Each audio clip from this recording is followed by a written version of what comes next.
امیدوارم که همگان در تنصیحاتی باشد و امروز صحبت نوبتی خود را در روزهای دوشنبه با ادامه موضوع افغانستان آغاز خواهیم کرد و موضوع ما همین است که آغاز یک بازی بزرگ نو در افغانستان و تاجیکستان همچون کشور همسایه، همچون کشور دوست چیکار باید کند.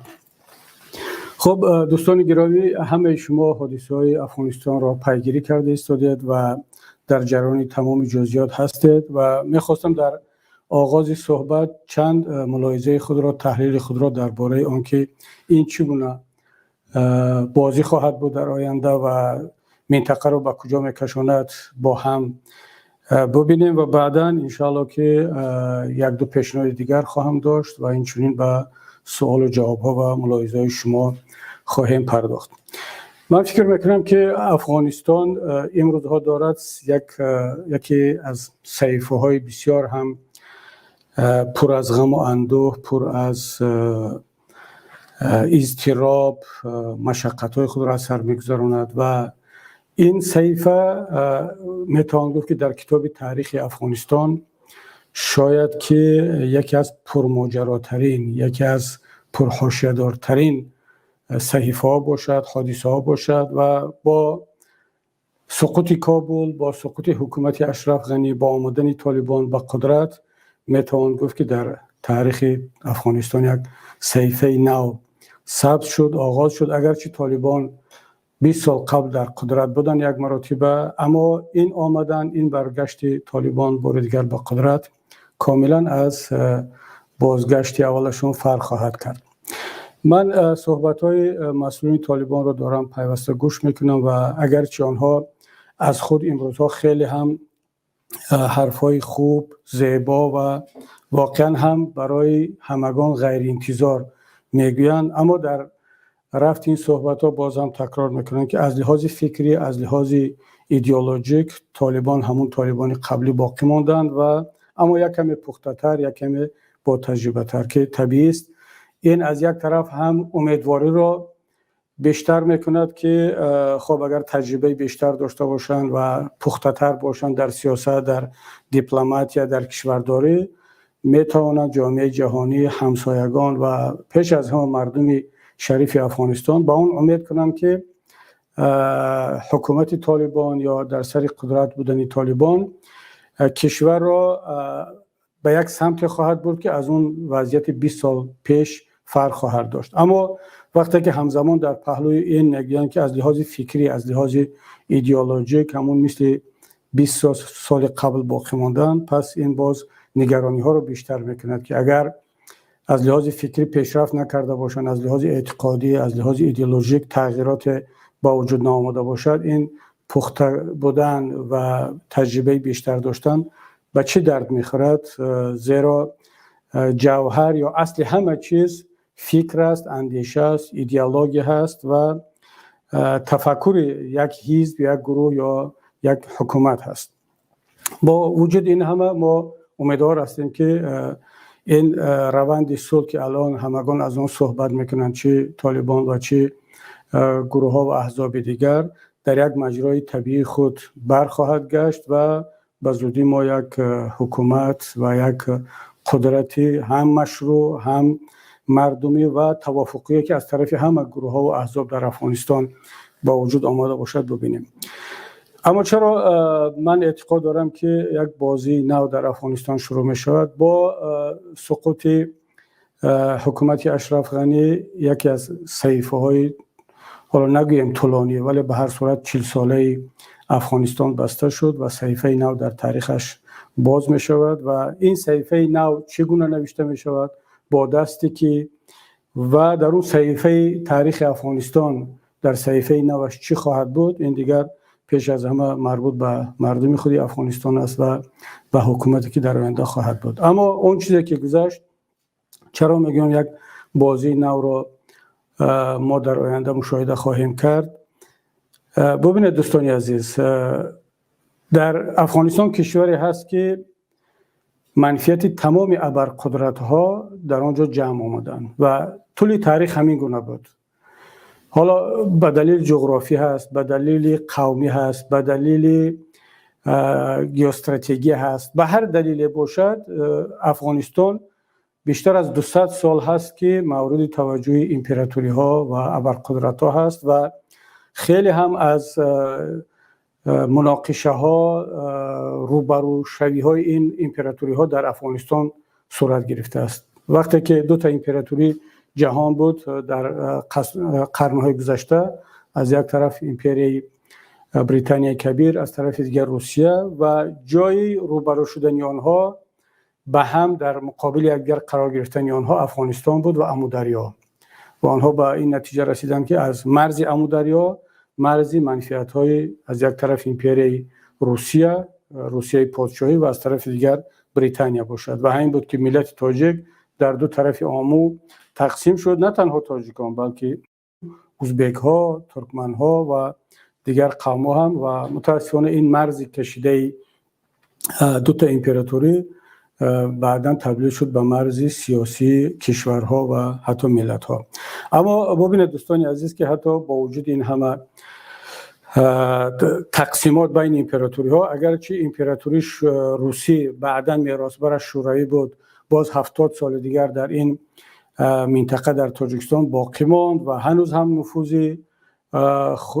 نظامی و سیاسی خود را حفظ کرده است. اما در افغانستان بریتانیا کبیر شکست خورد در اون طرف امودریا، و عجیبش این که در دوام تقریبا 100 ساله، 3 عصر، 3 بزرگترین امپراتوری جهان در افغانستان شکست خوردن. یکی بریتانیا، دیگری بعداً امپراتوری شوروی که در اون زمان ارتش شوروی قدرتمندترین ارتش در جهان بود، و اخیراً ما دیدیم که ناتو، امریکا که هم به شکل خود یک امپراتوری نظامی جهانی است، اینا هم در افغانستان شکست خوردن، اعتراف کردن و نیروهای خود را از اونجا بیرون میکشن. و با شکست این امپراتوری یا سیاست‌های غرب در افغانستان، حکومتی که آنها در اونجا شنانده بودن اونم شکست خورد، و همین است که یک صحیفه نو و همزمان یک بازی نو در افغانستان آغاز خواهد شد.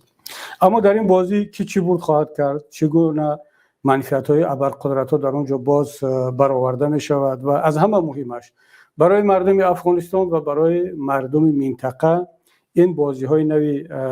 جهانی چی فایده و چی ضرر خواهد داشت. وقتی که امریکا با ناتو وارد افغانستان شدند، با هر دلیلی که داشتند، حالا دلیل اساسی و آشکارشون این بود که در اونجا القاعده هست، طالبان به القاعده بخصوص به اسامه بن لادن در اونجا پناهندگی داد و دیگر نیروهای مسلح تروریستی که به غرب و کشورهای غربی حمله میکردند، و امریکا لازم دانست که در همراهی با کشورهای همسو، ناتو و حتی کشورهای منطقه و روسیه هم نیروهای خود را به افغانستان وارد کند و در پهلوی ضربه به تروریسم جهانی از بین بردن القاعده و پایگاه آنها، یک هدف دیگر داشتند که در افغانستان صلح و ثبات و دموکراسی و حقوق بشر را بیارند، قانون را در آنجا تطبیق کنند. امروز خود غربی ها اعتراف کرده ایستادند که شاید در وظیفه اولشون موفق شده باشند، یعنی القاعده اگر پر از بین رفته باشد هم ضعیف شد و دیگر اون قدرت هجوم به کشورهای غربی یا حتی به کشورهای دیگر هم از دست داده است. و حالا من مطبوعات غربی رو پیگیری میکنم، بخصوص در اروپا، در آلمان، امروزها سیاستمداران گفته ایستادند که ما حداقل به یک وظیفه خود، به یک هدف خود رسیدیم و القاعده را ضعیف کردیم. اما وظیفه دوم، ساختن یک دولت معاصر متمدن که در آنجا دموکراسی باشد، فساد نباشد، در آنجا آزادی باشد و از همه مهمش اقتصاد و اجتماعیات پیشرفته داشته باشد، آیا این به دست آمد یا نه؟ خودی غربی‌ها اعتراف میکنن که نه، متاسفانه این به دست نآمد و امروز دیدیم که حکومت اشرف غنی با تمام اون دستگاه‌ها، با وجود آنکه بیشتر از 3 تریلیون دلار در شکل‌های گوناگون غرب در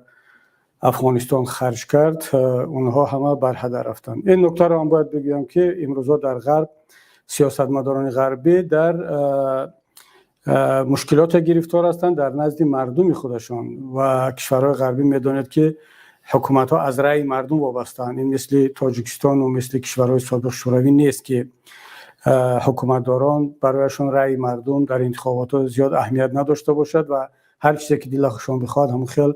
نتیجه گیری کنند. اما در غرب این طور نیست. الان من همین صبح رادیو آلمان رو گوش میکردم، مردم خیلی با غضب میپرسیدن که این میلیاردها دلار ما که از پول ما اندوسپارندگان در افغانستان خرج کرده نتیجه چی شد؟ نتیجهش آمدن طالبان و سقوط اون حکومتی که با پول ما شما در اونجا نگه می‌داشتید. امروز یک فاجعه انسانی ممکن رخ دهد و هزاران افغان ها میخوان از وطنشان فرار کنند، باز میایند به غرب، به اروپا، به امریکا و باز از حساب اندوسپارندگان اونها باید در اینجا زندگی کنند و خیلی بحث‌های جالب و تند هست و من فکر میکنم که در انتخابات‌های آینده که بعد چند ماه در آلمان هم انتخابات است، در دیگر کشورها هم، موضوع افغانستان یکی از موضوعهای اساسی در بین احزاب و مردم خواهد بود و یعنی میتوان گفت که پس لرزه حادثه های افغانستان در تمام جهان، در تمام منطقه اون احساس خواهد شد. اما کشورهای دیگر حالا به این نتیجه هم رسیدند، اعتراف میکنند که غرب در این سیاست خود در افغانستان شکست خورد. اما قسمت دیگری دنیا، چین، روسیه، ایران، پاکستان، هند، ترکیه، آسیای مرکزی، اینا چی برد داشتن، چی باخت داشتن؟ من فکر میکنم که در اینجا بیشتر سیاست در افغانستان به نفع این کشورهای گروه دوم انجام شد و انجام شده ایستاده است و از این حالتی که با وجود آمد با اشتباهات بزرگ کشورهای غربی و دخالتشون در امور داخلی افغانستان، حالا می‌بینیم که بیشتر به سود گروه دیگری از کشورها انجام شده ایستاده است و باید گفت که توسط طالبان 4 کشور، حداقل 4 کشور، چین، روسیه، ایران و پاکستان، توانستن نیروهای غربی و پیش از هم آمریکایی را از منطقه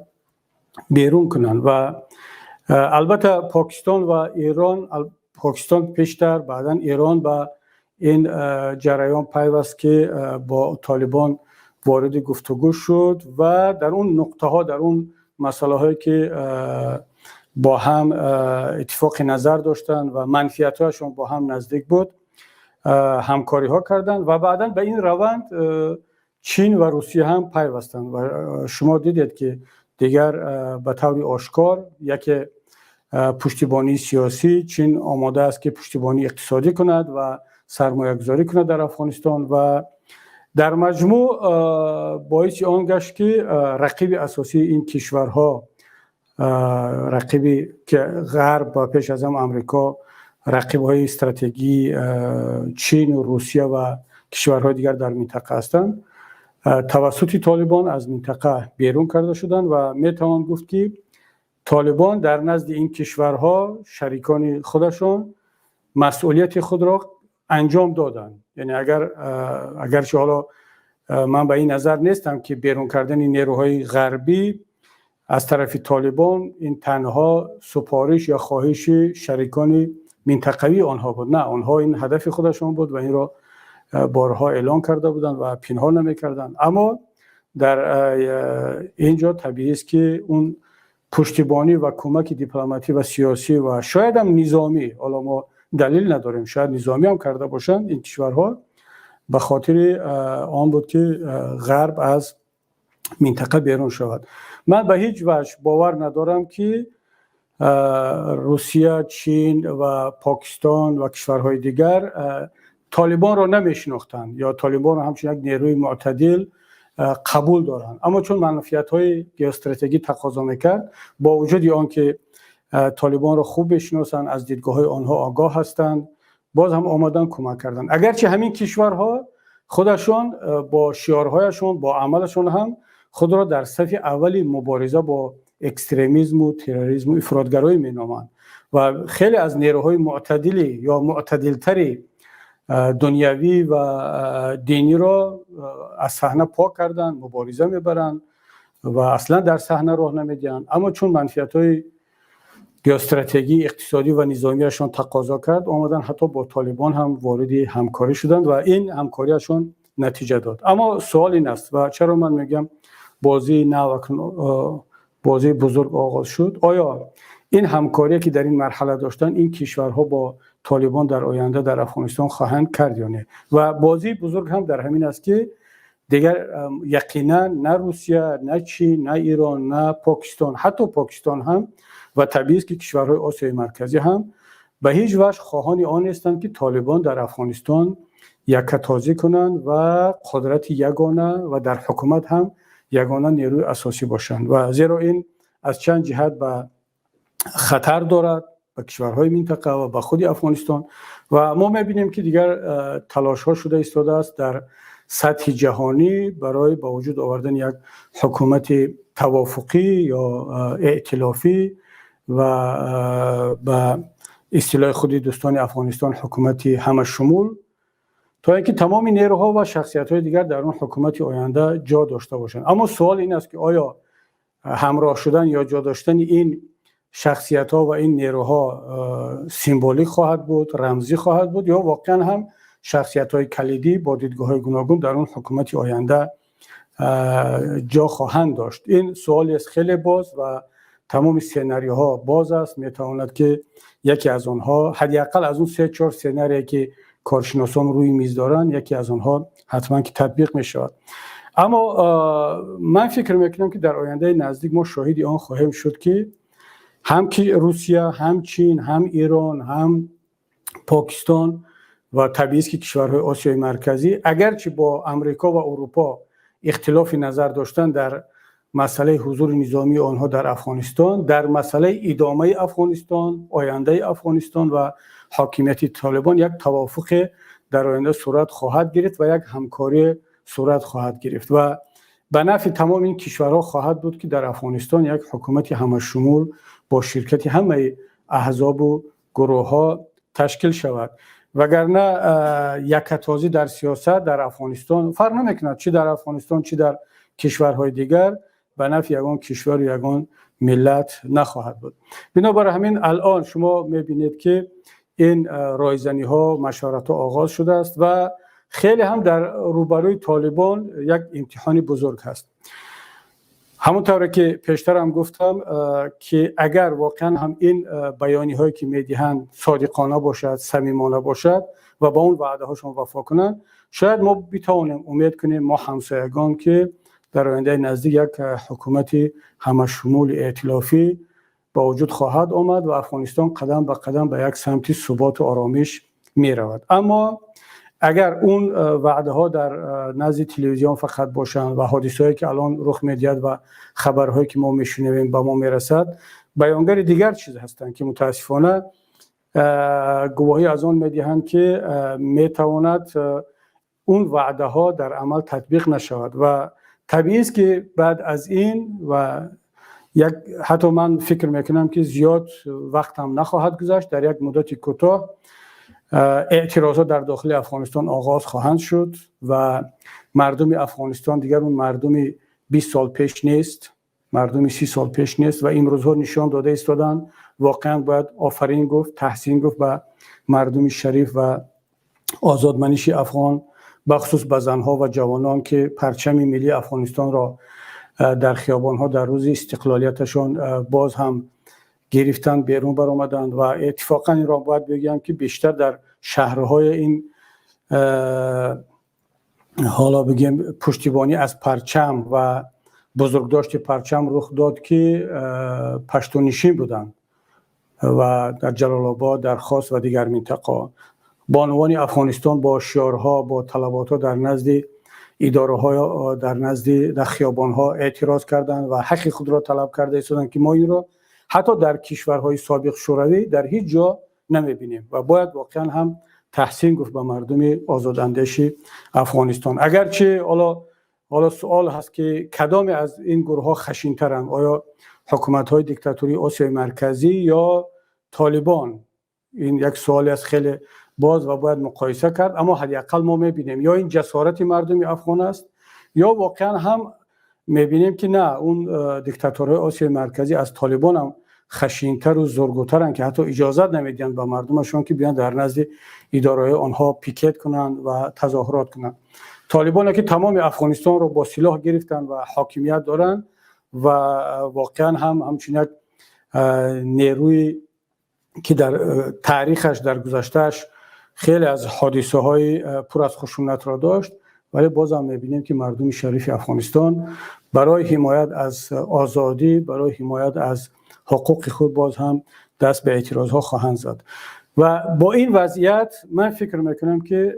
طالب میخواهد یا نمیخواهد باید واقعیت های افغانستان را به نظر بگیرد که ملت افغان دیگر اون ملت پیشینه نیست و ملت هم مجبور میکند که اینها عقب نشینی کنند، تنازل داشته باشند و بیان بالاخره به یک راضی شوند که یک حکومت توافقی همشمول را داشته باشند. در صورت دیگر باز هم اعتراضات خواهند بود و در همین جا این نکته را هم بگم، وقتی که اعتراضات با وجود بیان شک نیست که باز دیگر قدرت‌های خارجی وارد خواهند شد. همون طوری که در گذشته دیدیم هر کدام از قدرت‌های خارجی در افغانستان یک نیروی رو پیدا خواهد کرد که از او پشتیبانی کند و باعث بی‌ثباتی تمام کشور دوست و همسایه گردد. یگانه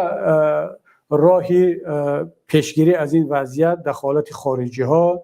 و بازی از در افغانستان از حساب مردم افغان این خواهد بود که یک حکومت توافقی همشمول صورت بگیرد و در نزدیکترین فرصت این انجام شود. اما بیایم به قسمت دوم بحث ما که تاجیکستان در این وضعیت چیکار کند. بالاخره تاجیکستان ما یک نه تنها کشور همسایه هست بلکه کشوری هست که در برنامه‌هایش، در برنامه‌های استراتژی منفعت‌های دولتی و ملی ما حفاظت از فرهنگ، زبان و از منفعت‌های دولتی ملیمون در اولویت‌ها قرار دارد و یادمون نرود که در اون طرف مرز، اون طرف آمودریا نه تنها گروه زیادی از همزبانان، هم دین‌ها و هم فرهنگ‌های ما هست، بلکه بسیاری از نیروها و احزاب و شخصیت‌های هستند که با تاجیکستان دوست هستند، همسو هستند و در دشوارترین روزهای تاجیکستان و ملت تاجیک دو مرتبه در تاریخ مردم شریف افغانستان با همه قوم‌هایشان، قوم تاجیک، پشتو، ازبک، هزاره، ترکمن‌ها در کمک مردم تاجیک بودند. یک مرتبه 100 سال پیش در وقتی یورش بلشویک‌ها به آسیای مرکزی، از آن جمله به تاجیکستان که هزارها هموطنان ما فرار کردند به افغانستان، با آنها جا داده شد و تا امروز آنها زندگی کرده ایستادند. و دوم مرتبه در سالهای 90 وقتی که باز هم تحت فشار و یورش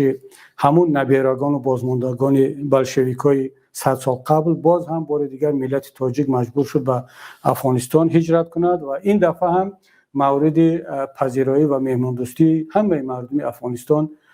قرار گرفت و این وقتی آمده است که ملت تاجیک این قرض برادری و انسانی خود را برگرداند و ما باید کمک خود را چه در سطح حکومت چه در سطح مردم، احزاب، شخصیت‌ها به مردم افغانستان در این شب و روز برسانیم. خب پیشنهاد ما چی هست؟ پیش از همه به حکومت جمهوری تاجیکستان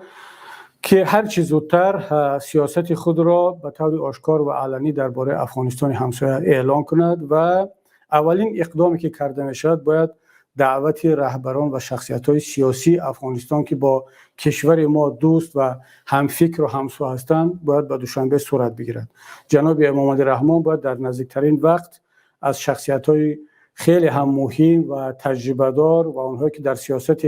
افغانستان هنوز هم تأثیر دارند و هجرت کردند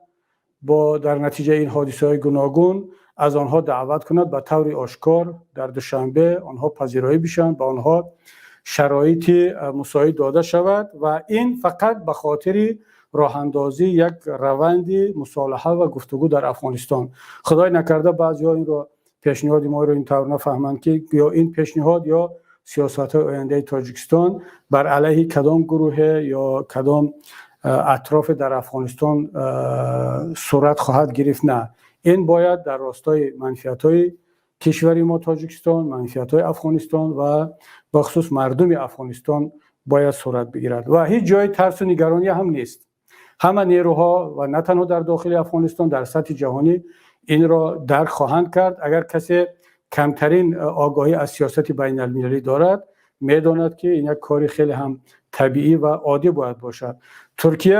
از دوستان دعوت میکند در انقره، از او پذیرایی میکند و کسی حکومت ترکیه را متهم به آن نکرده است که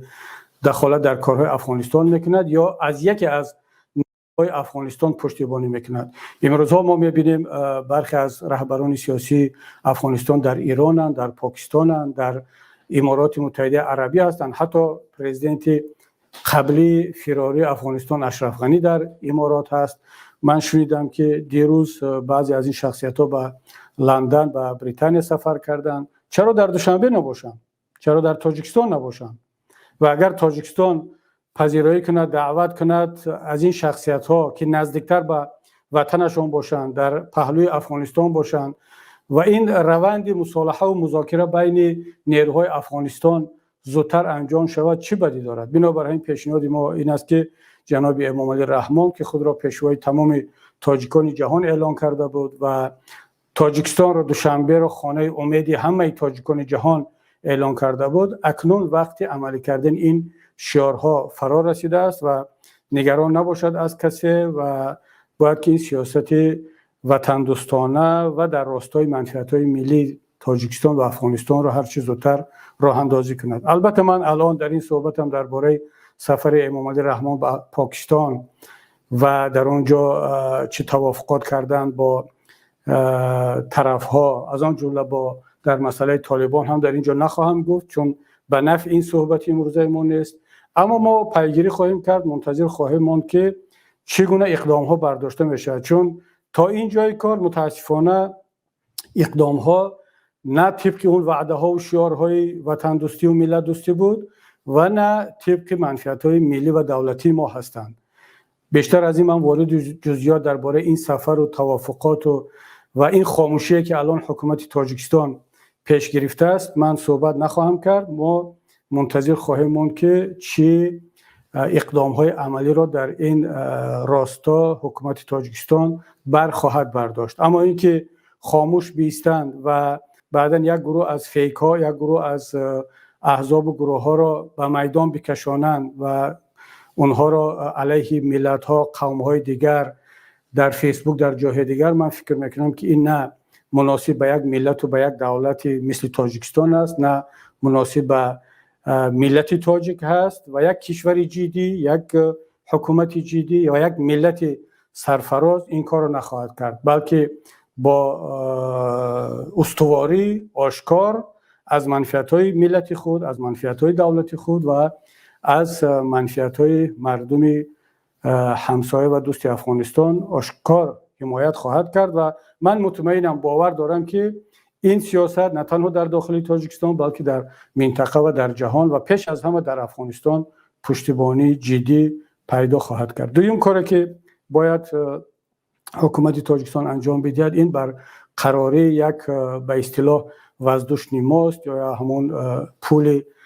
هوایی زمینی هست و این باید خاراکتر انسان دوستی و گومانیتری داشته باشد که پنشیر الان در یک وضعیت بسیار دشوار قرار دارد و من باور دارم و مطمئنم که اون روند مصالحه و گفت و شنید بین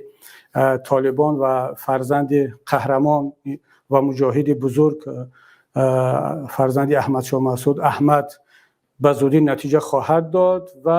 این بحران حل خواهد شد. اما باید که از اون مردم که یقینا در این شرایط نیاز به مواد خوراکه، نیاز به داروواری و به دیگر کمک‌های بشردوستانه خواهند داشت، باید در صف پیش این کمک رسانی باید تاجیکستان باشد، ملت تاجیک باشد و حالا با تمام اطراف باید که وارد گفتگو شوند، از آن جمله با طالبان، با کسانی که در کابل نشستند و باید به طور آشکار فهمانده شود که خاراکتر و ماهیت این همکاری، این پول ارتباطی بین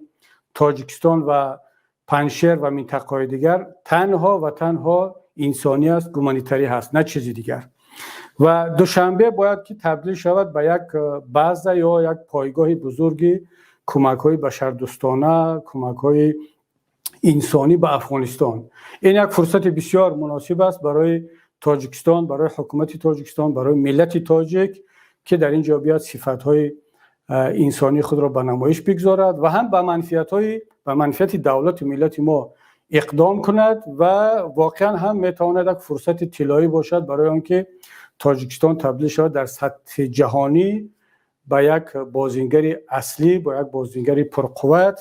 که میتواند نه تنها منفعت‌های خود را حمایت کند بلکه میتواند منفعت‌های ملت افغانستان و بسیاری از کشورهای دوست را در این سمت اجرا کرده باشد. و طبیعی است که در این راستا، در این وضعیت، یک پیشنهاد به مردم، به ملت عزیز تاجیکستان هم خواهم داشت که از همه گونه بیانیه ها، از همه گونه تحقیرها، توهین ها نسبت گروه ها، نسبت قوم ها و شخصیت هایی که در افغانستان هستند باید که خودداری کرده شود. هیچ قوم، هیچ گروه، هیچ حزب، هیچ شخصیت بی‌کمبودی نیست و هیچ کسی هم برتریت از لحاظ قومی و خون و زبان نه تنها در افغانستان، در هیچ کجای دنیا ندارد. ملت تاجیک یک ملت با فرهنگ، تاریخدار و واقعا هم اثبات کرده است که همسایه